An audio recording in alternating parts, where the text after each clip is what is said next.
Saudaraku seiman, mungkin ada orang-orang yang membenci Islam, berpikir bahwasanya dengan menumpahkan darah kaum muslimin maka kami akan meninggalkan masjid, kami akan goyah dan kami akan tinggalkan Al-Quran, atau bahkan kami akan ketakutan dengan ancaman-ancaman seperti ini. Demi Allah, dari atas mimbar ini kami sampaikan bahwasanya kaum muslimin begitu tertumpah darah para syuhada tidak menambah kecuali keberanian pada mereka, tidak akan menambah kecuali semangat kami memenuhi masjid, tidak akan menambah kecuali kami kembali kepada kitabullah Al-Quran, dan kami makin yakin dengan janji Allah subhanahu wa ta'ala. Saudaraku seiman, mungkin sebagian keluarga korban bersedih, bukan hanya sekitar di New Zealand. Beberapa waktu lalu kita lihat pembantaian umat Islam secara massal, dibakar di Myanmar, di Cina, berapa banyak korban di Palestina, dan sebelumnya Sarajevo dan beberapa wilayah-wilayah yang lain. Mungkin di mata sebagian keluarga mereka sedih, tapi di mata kami yang sudah memahami secara hukum syar'i, ini berita gembira. Allah subhanahu wa ta'ala memilih para syuhada. Selalu dalam sejarah, kata para ulama, peperangan jihad yang benar sesuai dengan Al-Quran yang dan sunnah dari zaman Nabi alaihi salatu wassalam, perang Badar, perang Uhud, Fathi Makkah, Hunain, dan peperangan-peperangan yang lain, termasuk akhirnya adalah Tabuk sebelum meninggal Nabi alaihi salatu wassalam. Peperangan dipimpin oleh Khulafaur Rasyidin dan para khulafa yang datang setelahnya sampai terakhir dinasti Utsmaniyah. Bahkan beberapa wilayah masih bergejolak seperti di Palestina, beberapa tempat yang lain. Semua itu jumlah syuhada jauh lebih sedikit daripada jumlah yang hidup. Karena kata ulama, karena memang Allah memilih siapa yang paling ikhlas, siapa yang paling layak mendapatkan mati syahid itu, maka Allah subhanahu wa ta'ala memilih mereka. Seakan-akan pedang, tombak, anak panah dan peluru memilih siapa yang akan mendapatkan syahadah itu. Di perang Uhud, di perang Badar hanya 60 syuhada dari 314 orang. Di perang Uhud hanya 70 syuhada dari 700 orang, kurang lebih 10% saja. Dan seterusnya, semua peperangan dalam Islam umumnya syuhada lebih sedikit.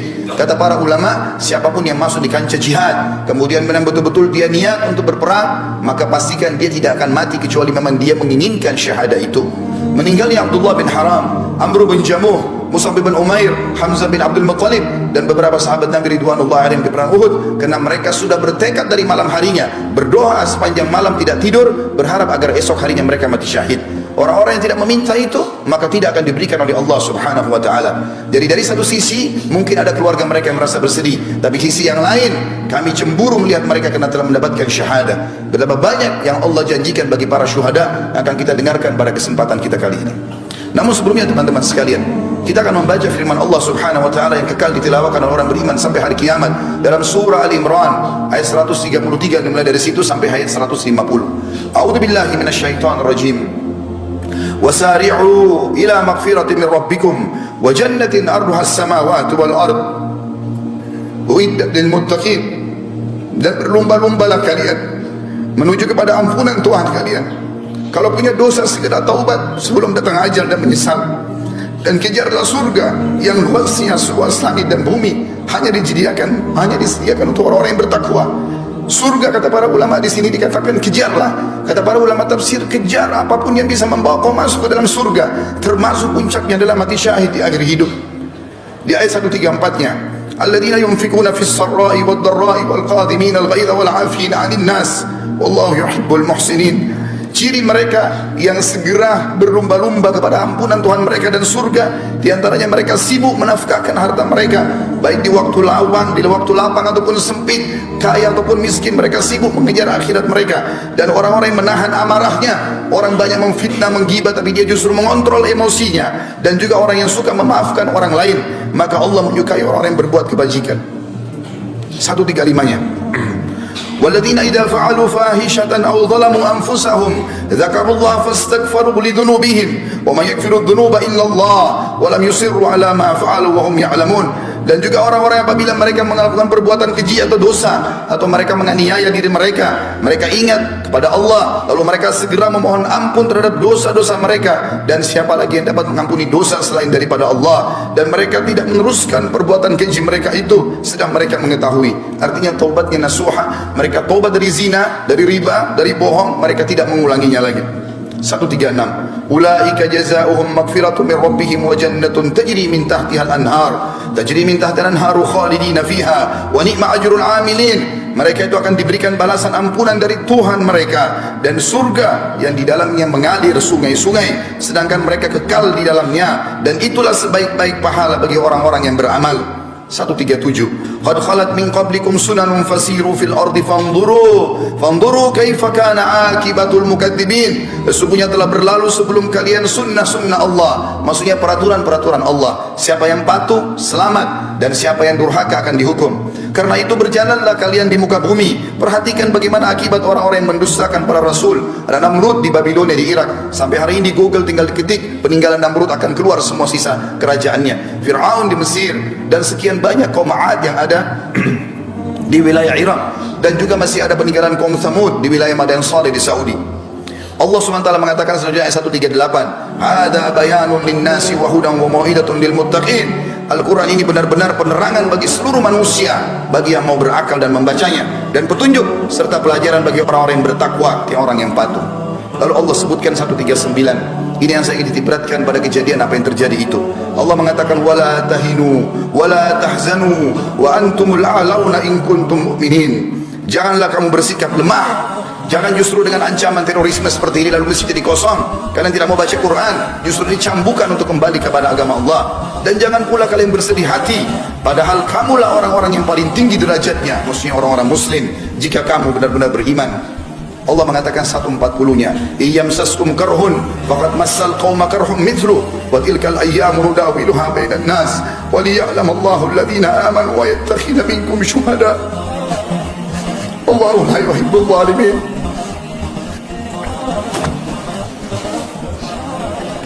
Yang tidak seandainya di perang Uhud, ayat ini turun pada perang Uhud.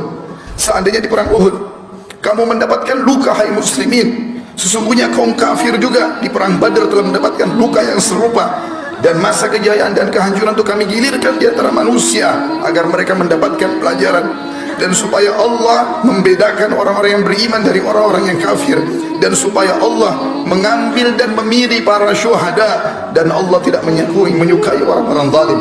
Kata ulama tafsir khusus ayat 140 ini berarti orang-orang yang mati syahid Allah pilih secara khusus karena ikhlas niat mereka. 141-nya waliyumahhisallahu alladhina amanu wa yamhaqal kafirin, dan agar Allah membersihkan orang-orang yang beriman dari dosa mereka. Semua kejadian yang menimpa orang muslim apapun sifatnya akan jadi pembersihan dosa mereka, dan Allah akan membinasakan orang-orang kafir. 142 Am hasibtum an tadkhulul jannata wa lamma ya'lamillahu alladhina jahadu minkum wa ya'lamus sabirin. Apakah kalian mengira kalian akan bisa masuk surga padahal belum nyata bagi Allah orang-orang yang berjihad di antara kalian, dan belum nyata orang-orang yang sabar. Artinya Allah akan menguji siapa yang paling ikhlas, yang siap untuk membela agama Allah, maka Allah akan pilih mereka. 143-nya walaqad tamannawna walaqad kuntum tamannawna al-mauta min qabli an talqaw faqad ra'aytumuhu wa antum tanzurun. Sesungguhnya kalian mengharap mati syahid sebelum kalian menghadapinya, sekarang sungguh kalian telah melihatnya dan kalian menyaksikannya. Kata para ulama tafsir, pada saat Nabi SAW dan para sahabat pulang dari perang Badar, maka seluruh orang-orang yang selamat dari Badar bercerita bagaimana malaikat hadir di perang Badar, bagaimana para syuhada tersenyum, bau badan mereka mengeluarkan bau yang sangat wangi pada saat mereka meninggal. Maka sahabat-sahabat yang di Madinah penasaran, dan pada saat terjadi perang Uhud, perang Badar tahun 2 Hijriah, perang Uhud tahun 3 Hijriah, mereka semangat sambil mengatakan, ya Rasulullah, kami pun ingin mati syahid. Pada saat terjadi perang Uhud, Allah Subhanahu wa taala menguji mereka. Di awal peperangan mereka menang, di tengah-tengahnya mereka dikalahkan, walaupun setelahnya di perang Hamrat Asad mereka memenangkan peperangan dengan izin Allah Subhanahu wa taala. Pada saat itu banyak kesempatan untuk mati syahid. Orang-orang kafir tinggal menusuk orang-orang muslim, bahkan memutilasi mereka. Allah mengatakan, bukankah dulu kalian mengharapkan mati syahid? Sekarang depan mata, kenapa kalian tidak buktikan itu? Lalu Allah mengingatkan 144-nya, tidak ada keraguan bagi seorang muslim apa yang dijanjikan oleh Allah dan Rasulnya. Wa ma Muhammadun illa rasulun qad khalat min qablihi rusul afa in mata aw qutila qalabtum ala aqabikum wa man yanqalib ala aqibihi falan yadurra Allah syai'a wa sayajidullahu syakirin. Muhammad itu tidak lain hanyalah seorang utusan Allah. Sungguh telah berlalu sebelumnya beberapa orang utusan. Apakah jika dia wafat dan dibunuh kamu murtad dan kembali ke agama lain? Atau ke belakang murtad dari agama Islam? Barang siapa yang berbalik ke belakang murtad, maka ia tidak dapat mendatangkan mudarat kepada Allah sedikit pun, dan Allah akan memberi balasan kepada orang-orang yang bersyukur. Artinya pada saat itu ada berita yang disebarkan oleh Ibnu Khami'ah, seorang kafir, naudzubillah, yang telah membunuh Mus'ab bin Umair radhiyallahu anhu. Dia menyebarkan isu kalau dia membunuh Nabi alaihi salatu wassalam. Para sahabat sempat drop pada saat itu, termasuk Umar bin Khattab pun duduk di tanah meletakkan pedangnya. Nanti setelah lewat seorang sahabat yang mulia, Anas bin Nadhr radhiyallahu anhu, yang kemudian dengan kencang dia memicu kudanya menuju ke pasukan kafir sendirian. Maka Umar mengatakan, wahai Anas, kau akan pergi kemana? Dia mengatakan, demi Allah wahai Umar, aku mencium bau surga ada di sana. Aku mencium bau surga ada di sana. Tinggal aku menerobos orang-orang kafir dan mereka membunuhku, aku akan masuk surga. Lalu Umar mengatakan, wahai Anas, bukankah Rasulullah SAW telah dibunuh oleh orang kafir?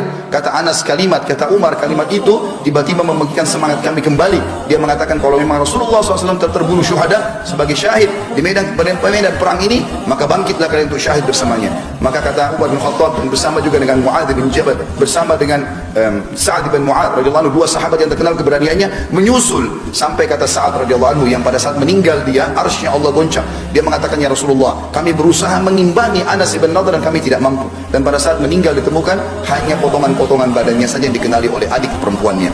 Lalu Allah mengatakan 145 menjelaskan kepada kita, bagi muslimin yang masih takut untuk mati, apalagi mati syahid, ini semua adalah ketakutan yang dimasuki oleh waswas syaitan. Karena memang orang pasti akan meninggal pada saat itu, tapi mulialah orang yang meninggal syahid itu sendiri. Allah mengatakan 145-nya, wa ma kana li nafsin an tamuta illa bi idnillahi kitaban muajjala wa man yurid thawabad dunya nu'tihi minha wa man yurid thawabal akhirati nu'tihi minha sanajzi syakirin. Siapa, semua jiwa, semua yang bernyawa tidak akan mati melainkan dengan izin Allah. Kita biar keluar berperang, biar berhadapan sama musuh, biar lagi dalam keadaan bagaimanapun tidak akan mati kecuali ajalnya sudah datang. Sebagai ketetapan yang telah Allah tentukan waktunya. Barang siapa yang menghadapi pahala dunia, dia hanya ingin mengejar kehidupan dunia, niscaya kami berikan kepadanya kebaikan dunia itu. Dan barang siapa yang menghendaki pahala akhirat, maka kami akan berikan kepadanya pahala akhirat, dan kami akan memberi balasan orang-orang yang bersyukur.